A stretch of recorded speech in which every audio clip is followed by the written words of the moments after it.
मध्य प्रदेश में इन दिनों अन्य पिछड़ा वर्ग ओबीसी आरक्षण को लेकर सियासत गर्म है। बीजेपी और कांग्रेस एक दूसरे पर आरोप प्रत्यारोप लगा रहे हैं, जबकि लाखों ओबीसी युवाओं का भविष्य अनिश्चितता के भंवर में फंसा हुआ है। आखिर क्या है यह विवाद और क्यों हो रही है इतनी हलचल? आइए इस खबर को आसान भाषा में समझते हैं। कहानी की शुरुआत 27% आरक्षण के वादे के साथ शुरू होती है। 2019 से जब कांग्रेस में कमलनाथ की कांग्रेस सरकार ने ओबीसी आरक्षण को 14% से बढ़ाकर 27% करने का ऐलान किया था। यह फैसला विधानसभा में पास भी हो गया। मकसद था कि ओबीसी समुदाय, जो प्रदेश की आबादी का करीब 50% है, उसे सरकारी नौकरियां और शिक्षा में ज्यादा अवसर मिले। लेकिन यह खुशी ज्यादा दिन तक नहीं टिकी। इस फैसले के खिलाफ हाईकोर्ट और सुप्रीम कोर्ट में याचिकाएं भी दायर हो गईं। विरोधियों का कहना था कि 27% ओबीसी आरक्षण देने से मध्य प्रदेश में कुल आरक्षण एससी, एसटी और ओबीसी मिलाकर 63% हो जाएगा। सुप्रीम कोर्ट ने 1992 की इंदिरा साहनी मामले में कहा था कि कुल आरक्षण 50% से ज्यादा नहीं होना चाहिए। इस वजह से 2020 में मध्य प्रदेश हाईकोर्ट ने 14% से ज्यादा आरक्षण पर रोक लगा दी थी और 13% अतिरिक्त पदों को होल्ड करने का आदेश दिया था। हालांकि 26 फरवरी 2025 को हाईकोर्ट ने साफ किया कि 27% ओबीसी आरक्षण पर कोई रोक नहीं है। सुप्रीम कोर्ट ने भी 7 अप्रैल 2025 को एक याचिका खारिज करते हुए यह रुख दोहराया। फिर भी मामला सुप्रीम कोर्ट में लंबित है और अंतिम फैसला अभी आना बाकी है। इस मुद्दे ने मध्य प्रदेश की सियासत को आग में झोंक दिया है। कांग्रेस बीजेपी पर ओबीसी विरोधी होने का आरोप लगा रही है।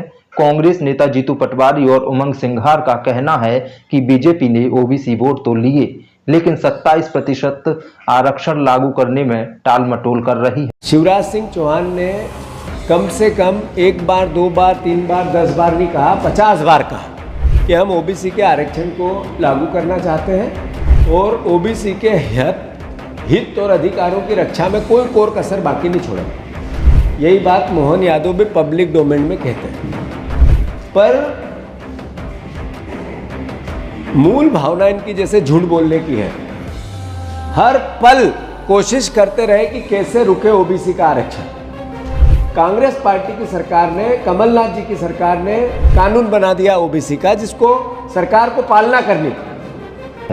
कांग्रेस ने सड़क से लेकर विधानसभा तक आंदोलन की चेतावनी दी है। उनका दावा है कि 2019 में उनका 27% आरक्षण का फैसला ओबीसी समाज के लिए गेम चेंजर था। दूसरी ओर बीजेपी और मुख्यमंत्री मोहन यादव का कहना है कि उनकी सरकार ओबीसी आरक्षण के पक्ष में है, लेकिन कानूनी अड़चनों की वजह से देरी हो रही है। बीजेपी का आरोप है कि कांग्रेस ने 2019 में बिना ठोस तैयारी किए यह विधेयक पास किया, जिसमें कोर्ट में मामला उलझ गया। बीजेपी का वादा है कि सुप्रीम कोर्ट का फैसला आने के बाद वे संवैधानिक तरीके से आरक्षण लागू करेंगे। इस सियासी खींचतान का सबसे ज्यादा नुकसान ओबीसी समुदाय को हो रहा है। ओबीसी एडवोकेट वेलफेयर एसोसिएशन जैसे संगठन सरकार पर भ्रामक जानकारी देने का आरोप लगा रहे हैं। उनका कहना है कि इस देरी की वजह से 5,500 से ज्यादा सरकारी नौकरियां अटकी पड़ी हैं। ओबीसी युवा नौकरियों और शिक्षा में अवसरों के लिए तरस रहे हैं। कई संगठनों ने मांग की है कि सरकार जल्द से जल्द 27% आरक्षण लागू कर। आगे क्या होगा? यह विवाद अब सुप्रीम कोर्ट के अंतिम फैसले पर टिका है। अगर कोर्ट 27% आरक्षण को मंजूरी देता है तो ओबीसी समुदाय के लिए यह बड़ी जीत होगी। लेकिन अगर फैसला उल्टा हुआ तो यह सियासी और सामाजिक तनाव को और बढ़ा सकता है। विशेषज्ञों का कहना है कि सरकार और कोर्ट को मिलकर ऐसा रास्ता निकालना होगा जो संवैधानिक हो और ओबीसी समाज के हितों की रक्षा करे। यह मुद्दा सिर्फ आरक्षण तक सीमित नहीं है। यह मध्य प्रदेश की सियासत में बड़ा मुद्दा बन सकता है, खासकर आगामी चुनावों में।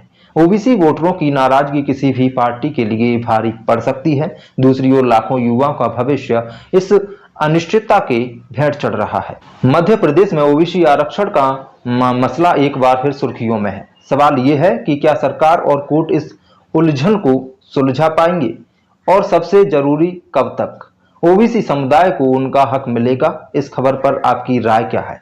हमें जरूर बताएं।